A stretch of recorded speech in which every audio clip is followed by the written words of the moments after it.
IB Nation, welcome back to another episode of the Irish Breakdown Podcast brought to you by FanDuel. Happy Tuesday. You guys know what that means. We are kicking off game week. Notre Dame hosts the NC State Wolfpack, who are 4-2 on the season this Saturday afternoon in South Bend, 3:30 p.m. kickoff on NBC. Right now, Notre Dame is favored by 22.5 points on FanDuel. The over-under is set at 60.5. Brian, Notre Dame is gearing up to enter a very crucial 2-week period, and I'm excited that we're going to dive into this here throughout the week. Today, you guys know what we're doing. We're talking what's at stake for Notre Dame in this game. We're going to give a general overview of NC State, talk about how their season's going, break down offense and defense. Then we're going to wrap up today's show with a mailbag. So make sure as the show's going on, you're putting in your questions, comments, concerns. Put a little MB for mailbag or a little mailbox emoji. Lets us know to set that question aside. And then tomorrow, we're diving into more matchup-specific things with this game on Saturday. But, Brian, no way around it. This is a big one. I'm excited to start diving into it. Notre Dame is riding a 3-game win streak, and they're looking to keep that alive and then obviously carry that over into USC week and then go into their second bye week sitting at 5-2. It's a big one for Notre Dame. Yeah, so what do we got? 3:30 Saturday afternoon on Peacock. I really still don't like that they have games only on Peacock, but whatever. I get it. We're going to learn a lot about this football team as we kick off a little after 3:30 and we kind of watch this thing play out. Trev, what's the line? What'd you say the line was? Notre Dame's what is it? 22.5. 22.5. Man, this is an interesting game because Notre Dame has been so dominant in their wins that you're starting to get these spreads that are just kind of like wild. You know, like Boise. What was the spread against Boise? It was like the biggest that they've had since like the 1999 or something like that. I think I saw. It had to have been against an opponent with like some sort of record or some, because I guarantee their spread against like a New Mexico back in 2019. No. For Boise, it was the biggest. They were the biggest underdogs for Boise since like. I think I saw some like late 90s, early 2000s was the biggest underdog they had been in a game. And you're like, that's a big spread for a 2-2 team going against a playoff team from last year. You know what I mean? Like, and they covered. And then you go into this game, Trev, and you're like, this is a 4-2 football team that can score. And, you know, that's a big spread, but it just kind of tells you kind of what they think of this Notre Dame football team right now. It tells you a little bit about what they think of the opponents, but it tells you a lot about where this Notre Dame team is, Trev. And we're going to learn a lot about this Notre Dame team because the more they win, the more you got to question, can this team handle success? You know, like we've talked about, can this team go out and say, okay, you're playing good football, you're earning convincing wins. Do you look at the game on Saturday and say, okay, how can we get better? Or do you be like, yeah, we're big boys now. We beat Boise. Let's roll. And that's going to remain a question about this football team. But I'll say this, Trev, and, you know, I'm just trying to think of the way to well, before we go, let's flip a little bit, Trev. I want to say something about this game before we jump into the series history. So I'm going to call a little bit of an audible here. I think the next 2 weeks is going to ultimately determine Notre Dame's season. I really do. And here's what I mean by that. It's not that I don't think Notre Dame could show up and get upset by Boston College, Navy, Pitt, Syracuse, or Stanford. They could, especially Navy. But it's kind of like if you just play like you did against Boise State in the last 5 games, you're going to go 5-0.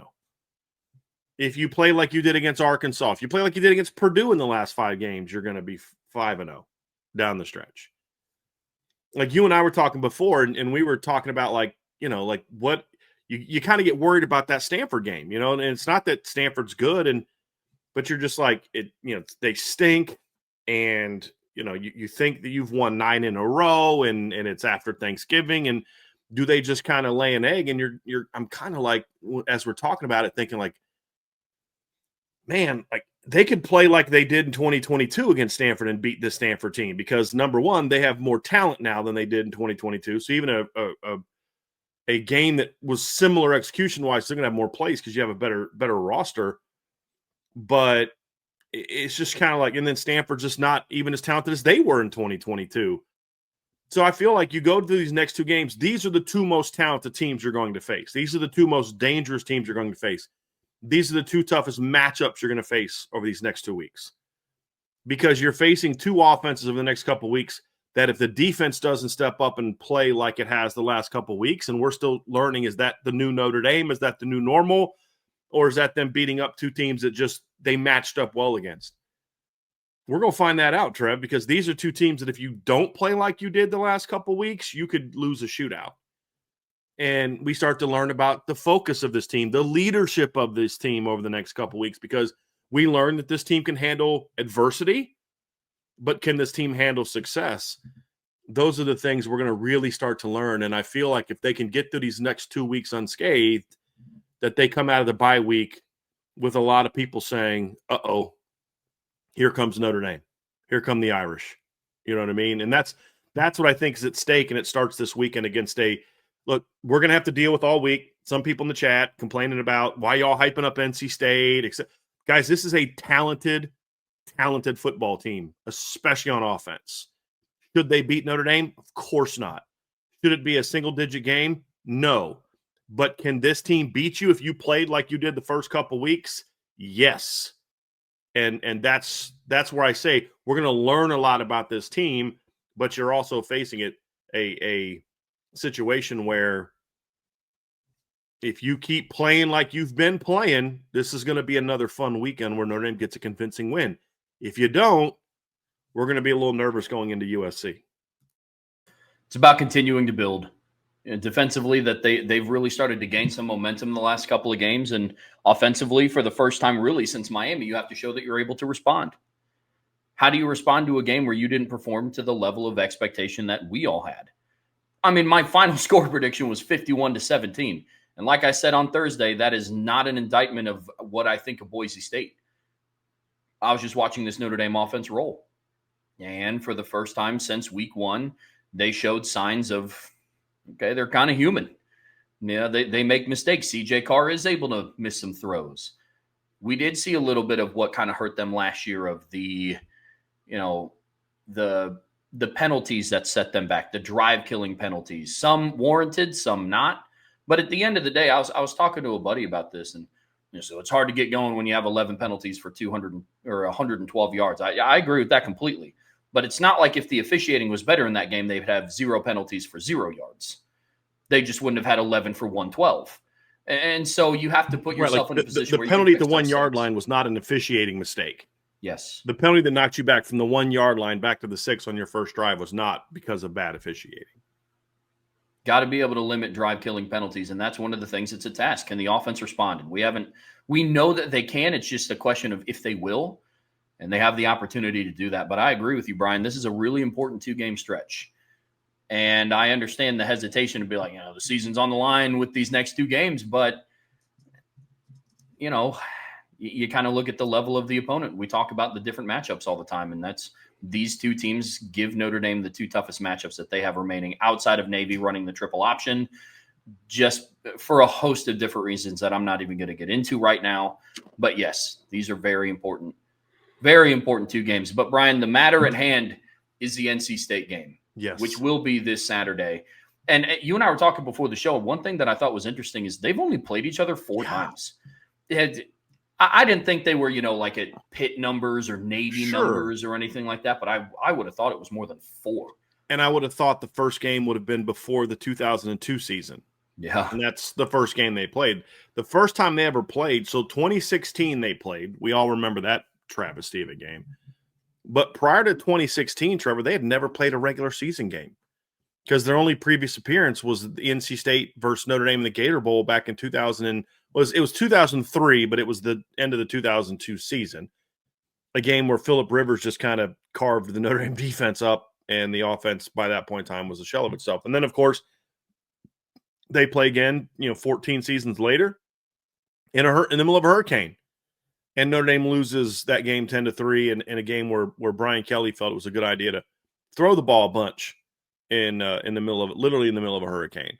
as I'm sitting in the press box watching the light poles go like this, look like the Notre Dame students or team after a game, singing the alma mater.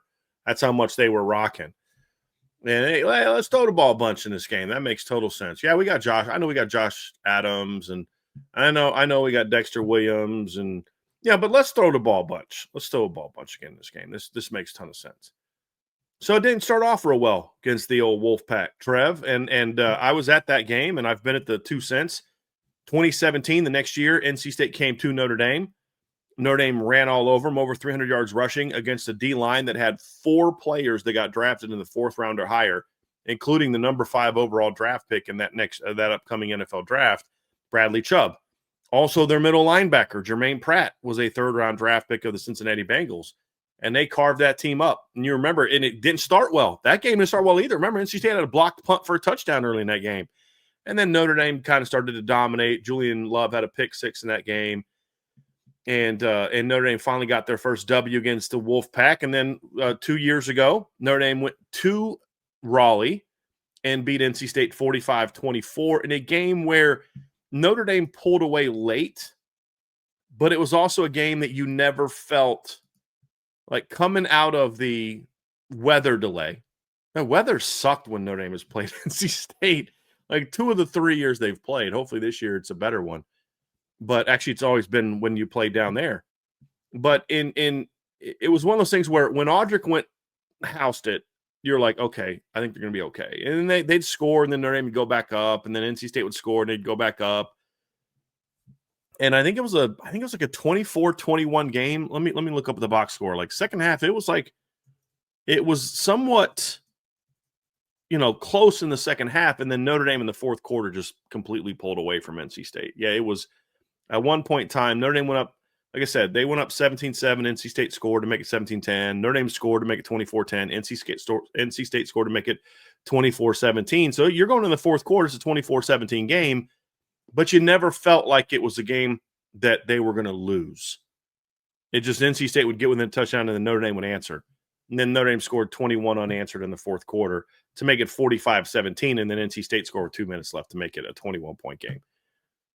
So the last 2 games have not been overly competitive and have been Notre Dame wins, but I would argue, Trev, that this is the most explosive NC State offense that Notre Dame has faced in their since playing the Phillip Rivers team back in 2002. But also probably the worst NC State defense that Notre Dame has faced in that period of time as well, which makes this a very intriguing matchup. But yeah, so Notre Dame finally tied it 2-2. So when we talk about what's at stake, well, one thing that's at stake is you get to take an advantage in the series history against a team that you started 0-2 against. So that'd be a nice thing. And I think when you talk about what's at stake too, Trev, we talk about what matters, and we'll talk about like the season and playoffs and all that. But we talked about this before. Was it the Miami game? But Notre Dame had dominated the ACC for a while. Then like a couple year stretch where you had some bad losses to the ACC, and you're trying to reestablish that dominance. And this is an opportunity to do that against an NC State team that I think is certainly going to be a bowl team. I don't know how good they're going to be, but I think they're going to be a bowl team.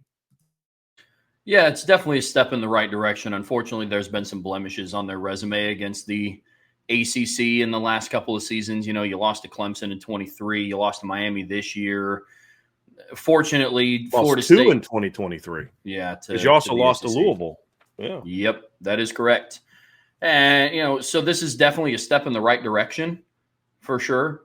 I'm very much interested to see what happens when Notre Dame starts to play Clemson on an annual basis and what version of Clemson will show up then, talking ACC dominance. But yeah, NC State is a quality middle of the road team in the ACC. And those are the games that, Notre Dame is not going to, and I know you're not saying this, but Notre Dame is not walking away from the NC State game if they win. It's like, all right, we run the ACC again. But these are the games that you would dominate. But you need to run the ACC again. And to your point, games like this are those that you have to win, and you have to look good doing so. And yes. Yeah, these are the games that back in the Brian Kelly era, towards the end of his time at Notre Dame when they had the ACC deal, that it was like these were the opponents that you were beating. I mean, I guess with the exception of 2016. those are the opponents that you are beating by double digits. You know, the NC States, the North Carolinas, the Syracuses of the world. And so I agree. This would be a good step in the right direction for Notre Dame Notre Dame getting off on the right foot of becoming another dominant force in the ACC, for sure. Well, and why does it matter to dominate the ACC? Like, I think that's where we kind of say what's at stake. This is also about your season. And we talked a little bit about that earlier where, you know, you're in a win or go home mode right now when it comes to college football playoffs. There are some teams in college football that will have a shot to get in at 9-3 this year. Notre Dame will not be one of them, in my opinion, unless this is the most chaos we've ever seen. And the final spots are coming down to Notre Dame at 9-3 and some other team at 8-4, because they won't have enough good wins on their schedule to get in at 9-3. So you are win or go home. And because you've won 3 in a row, and because of all the chaos that happened this past weekend, where I think 5 teams ranked ahead of them lost, because of what's coming up on the schedule for those other teams. So, for example, Michigan's got to go to USC this weekend. LSU's got to go play Vanderbilt. Bama and Georgia just got done playing, but they got plenty of tests left coming up. Alabama's got to go to undefeated Missouri this weekend. Both of those teams are ranked ahead of Notre Dame. You win this weekend, you're moving up a spot guaranteed. So I think those are all things you look at and say, you know, you're looking at the season. But when you talk about the playoffs, you're positioning yourself sort of against the ACC.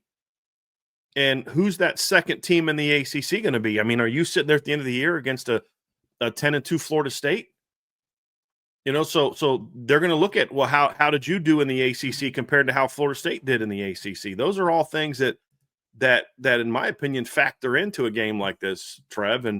And you know, we'll dive more into NC State's schedule coming up. They've got to play at Miami also. They have to play Florida State at home. So they have to play those 2 teams. And so you're going to have at least 2 of the – and they also play Georgia Tech, who's currently undefeated and ranked ahead of Notre Dame. So there are 3 teams that are currently ranked ahead of you that NC State plays that you will at the end of the year potentially have to have a comparison, a schedule comparison against those teams. And how you fare against common opponents certainly factors in to your different statistical analysis and rankings and to how the committee is going to view you. So I think those are all things that we look at, Trev, and say, that's why games like this matter. People say, NC State doesn't matter. Yeah, it does.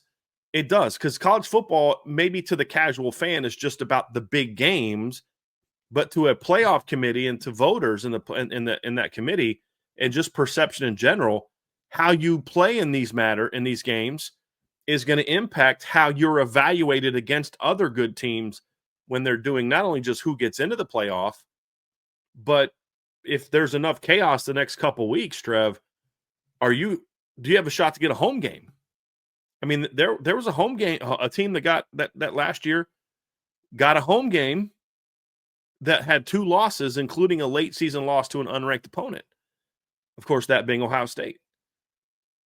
Now, you won't have the Penn State caliber victory that Ohio State had, but that was really it. That was really their only big win last season. And that is the type of win that Notre Dame can't match this season. Well, Notre Dame had better losses, in my opinion. So that's kind of how I look at it, Trev, I think that's what's at stake this weekend. It's not just about Indiana, or it's not just about NC State.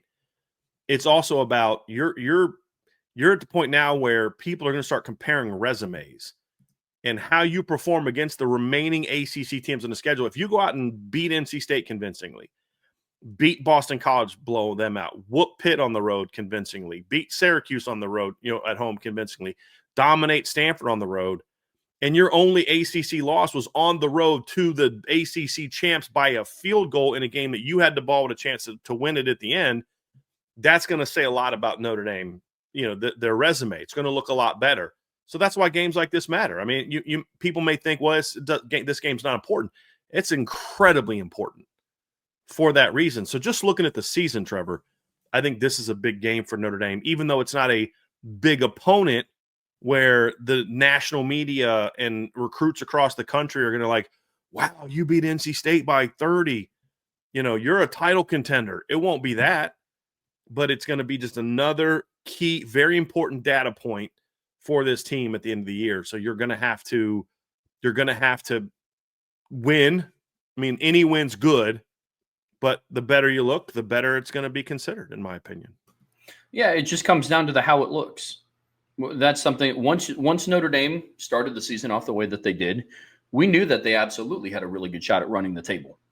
I think that's one of the reasons why they start out 0-2 and we're the only ranked, team with 2 losses for a while. They're the highest ranked since 1988. Mm-hmm.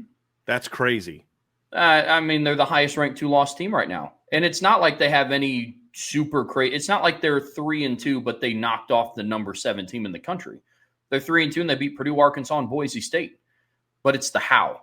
The how is so big because all of Notre Dame's wins have been by double digits convincingly. Mm-hmm.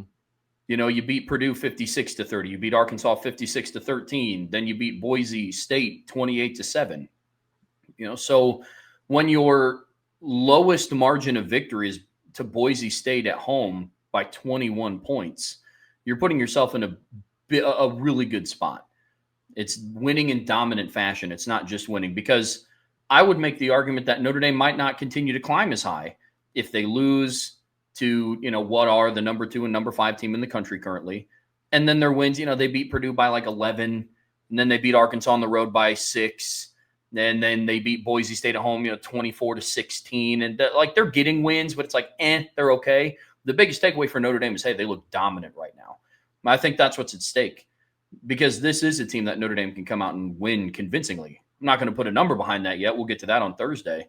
But this is a team that Notre Dame should be able to win and beat convincingly. It's the how. The how is going to be so huge in this one, Brian. Final thing before we kind of dive into the Notre Dame team specifically of what they need to prove this weekend, Trevor, this is a big recruiting game also for Notre Dame. They're going to have some talented players on campus this weekend, but more importantly, this is a state that Notre Dame is trying to have an impact in. And beating NC State doesn't mean some 5-star from North Carolina, Josh Dobbs, is not going to be like, I'm going to Notre Dame, they beat NC State. But kids are going to be watching this game a little bit more closely. They're more familiar with the players. They've played against the guys that are at NC State. And they're going to watch Notre Dame, and how they perform in that game is going to have it has an impact on recruits. You're trying to get in the state of North Carolina. Keep dominating the teams from the state of North Carolina. Why are you going to stay in state? Why would you go to Clemson? Look what we're doing. And I think that's a final key ingredient to this as well. And it's not as big of an ingredient, but it's definitely an ingredient. When I did the recruiting comparison article, one of the things that I mentioned to you that I thought was really interesting was the fact that not all the time, I don't want to say rarely, but more times than not, the recruiting comparison doesn't really reflect, how a team performs on the field. We'll get into it in a little bit, but that was the one thing that I found odd about NC State, was their lack of ability to recruit well in their home turf, a state that Notre Dame is trying to get into, and that's in your backyard. So I thought that was really interesting too. But yes, definitely some recruiting implications for this game as well. Yep. That is for sure. Brian, let's talk about Notre Dame specifically, what they have to prove in this game and what questions remain for this team. And I think after their 28-point performance, you do have to start on offense. You can look at it big picture and say, yes, they still scored 28 points in a sloppy game, but there were some things that the offense did that, I mean, you and I were sitting up in the press box, and there were a couple times you and I just looked at each other. It's like, that's what you went with there? Or like, how can this player miss this? Like, hey, man, we're 5 games in. So can this offense bounce back? I think that's a huge part to this game. Yeah, and it's not even that I'm concerned about it necessarily, Trevor. I mean, we've seen this offense play well most of the year, but it's more so about the reality is football is a game of momentum. Sports in general is a game of momentum. And I've said for years, and I'll continue to say, confidence equals momentum. Momentum isn't some like supernatural thing. It's not like you've got the Holy Spirit over here in church and then you've got the momentum ghost over here, on sports fields, just stepping into certain teams, right? It's not that. It's a confidence thing. And you can lose your confidence. You can lose your rhythm. And that's or you can gain confidence and gain rhythm. I've always felt, and this is true in my coaching career. I've talked to Notre Dame coaches. I remember talking to a couple of Notre Dame coaches one time. He's like, yeah, well, I called that play. He wasn't supposed to throw to that guy. And it went for a big touchdown. Because, like, quarterback was just like, dude, I'm feeling good right now. I'm tearing this team up and I'm doing whatever the heck I want to do. And there's times, as a coach, I've made play calls and you're like, that play shouldn't have worked. But our kids had such conviction about it because, just their confidence in themselves, their confidence in us as play callers, their confidence in us as coaches and how we taught them and prepared them, that they're like, dude, this team can't stop us. So they go out and make plays. But the opposite can happen. The more you struggle, the more you turn it over, the more you fail to move the chains, the more you can lose confidence and get out of rhythm. So I'm certainly confident that Notre Dame can get rolling against this NC State team or anybody, whoever they played this weekend. But I think it's really important that they do. You don't want to go into the USC game coming off of back-to-back games where your offense wasn't rolling. Doesn't mean that they can't then turn it around. They had played 3 bad offensive games in a row going into the USC game in 2023 and dominated that game. But you don't want to take that chance and make that a regular thing. Like, I don't want to make it a regular thing that Notre Dame drops early games and then rallies to win 10, 11, 12, 13 in a row. Like, I'd rather just start winning those 10, 11, 12, 13, 14, 15 in a row in the opener. But, that you don't want to make that a habit. And I think you need to kind of get that momentum back, get back on track, especially with your young players. And I'm mainly thinking of CJ Carr here. You don't want him putting so much pressure on himself to answer for the performance this past weekend that he then starts to make more mistakes, force the ball, and then your offense gets into a rut. You want to be able to come out and say, hey, let's go out and let's play ball. Let's get this thing rolling and be who we are. And that's where I want to be. Yeah, you and I see that the same. The offense has a tremendous opportunity to get back on track this week, and we'll see what pieces they continue to get involved.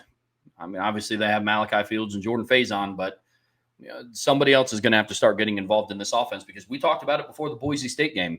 At some point, teams are going to start figuring out what you're doing. At some point. And it was the 5th game of the season. They put 28 points up on the board. Some of that was self-inflicted. Others were, hey, Boise State's kind of getting a hand on what you're figuring out. They just don't have the athletes to compete with what you have on the perimeter. They can just throw back-to-back jump balls against Malachi Fields, and they're just not going to stop it. So it's going to come down to what can Mike Denbrock do to adjust? How can CJ Carr continue to rebound? But like you said, Brian, they've done it before. Man, right. That's something that I have confidence. And not even going back to 23. We talked about how this offense is going to have to turn it around against Texas A&M. They had a bye week to help them out with that, but there's a lot to work on after the Miami game. Yeah. And they scored 33 offensive points. Yeah, and just so we're clear, I'm not concerned that the offense can't turn it around quickly or even necessarily needs to turn anything around. They just didn't execute in some key situations. They still moved the ball up and down the field against NC State. Against Boise. They averaged 7.2 yards per play. Yeah. But it was more so you just don't want to get into that funk, and that's why this game matters. That's what's at stake in this game is it's avoiding where now it's become now we're in a trend, we're in a pattern, and you want to avoid those. Let's talk a little defense, Brian. What's at stake for this Notre Dame defense ahead of their game with NC State? Well, when I look at the defense, Trevor, it really begins with this: is who are you? Like, who are you? Do we really know yet? I don't think that we do. And here's what I mean. What they did against Boise State was so incredibly different. And if you haven't watched the breakdown that we did, I published the Upon Further Review late last night. It's on the message board. And we did about a 50-minute long breakdown of the offense and then about a 35-minute breakdown of the defense. And the thing that we discussed in the defensive breakdown and the whole film breakdown was showing they weren't doing this before. They weren't doing that before. This is different. This is unique to this year's team. And it wasn't just they're playing better within the system. It wasn't that at all. It was what you did against Boise was vastly different from a formation standpoint, from an alignment standpoint, from a coverage structure standpoint, from an aggressiveness standpoint. All of it just looked vastly different than what you'd done even the week before, which leads me to believe there's a chance that that was a Boise State-specific game plan. You were facing a team that was going to, run 7 guys in the box all game to block and was going to try to run downhill on you.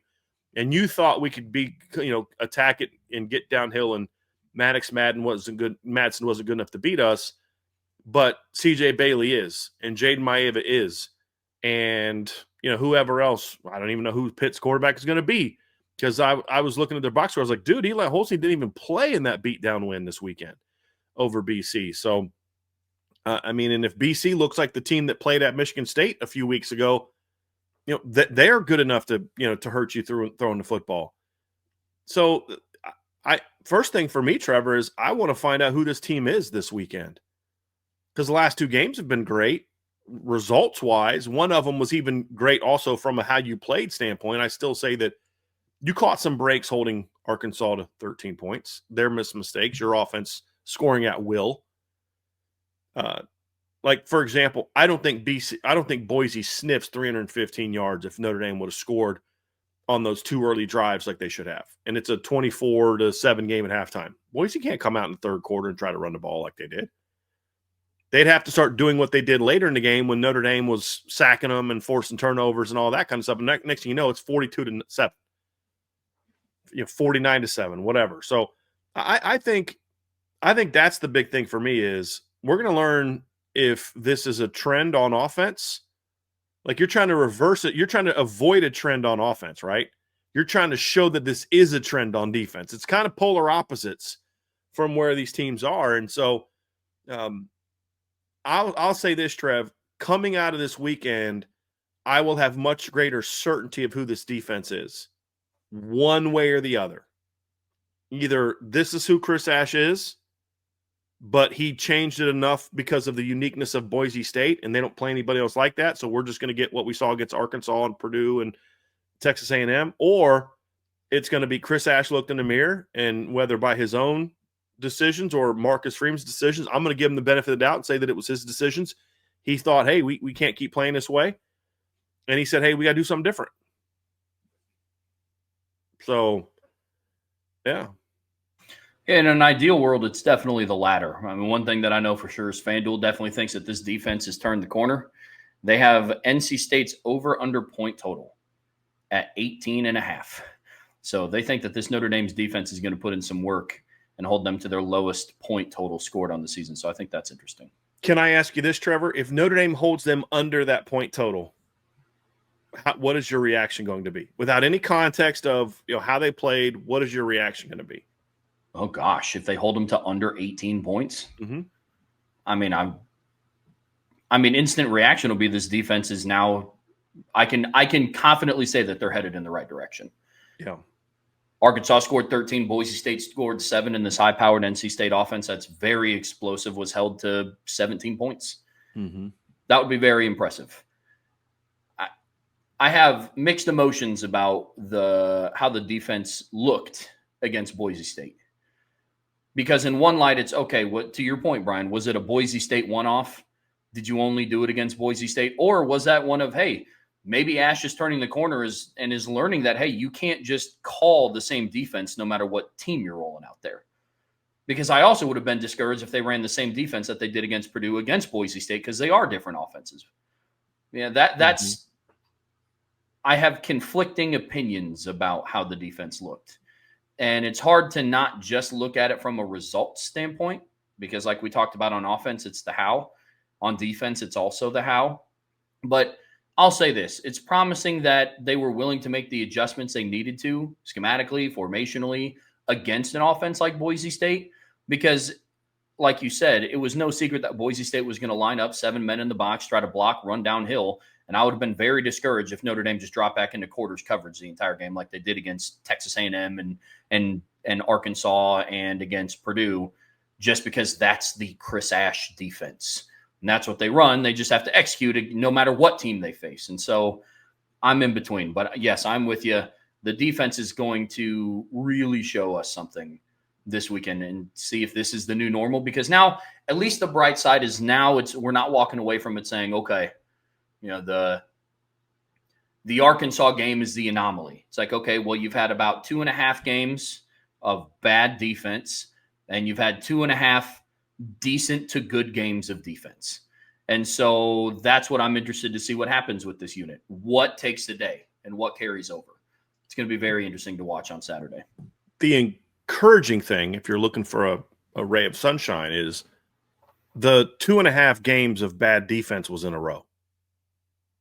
And which means that also that the 2.5 games of offense or good defense were in a row. So it's not like great game, great game, bad game, great game. Or great half, bad half, great half, bad half. It was bad half, bad half, bad half, bad half, bad half, better half, even better half, 2 dominant halves. It's been an ascension, in my opinion. And look, Trev, we talked about this in the show last night. Boise State scored on 1 touchdown drive. The deepest they got, other than that, was to the 31-yard line, and they got picked off the next play. Their next closest drive got to the 34-yard line, and they got picked off on that play. So, you're seeing, that doesn't happen by accident. It doesn't. It doesn't. No, that was one of the notes that I jotted down when we were up there, man. Boise State didn't cross the 40-yard line until their 4th offensive drive of the game. I don't care what defense or what scheme you run. That's impressive. Whether you're Notre Dame's 2024 defense or Notre Dame's 2025 defense, not allowing an opposing team to get past their own 40 that's noteworthy. And I agree completely. Well, listen, folks, that's going to do it for part 1 of today's show, but don't go anywhere. Make sure that you hit that like button. We're getting ready to switch over and start talking NC State specific, giving a general overview. But before we get there, make sure you hit that like button. Make sure you subscribe to this channel. Whatever streaming platform you listen to us on, we would greatly appreciate a 5-star review. But as always, the best way to support what we do here is subscribe to the premium message boards at boards.irishbreakdown.com.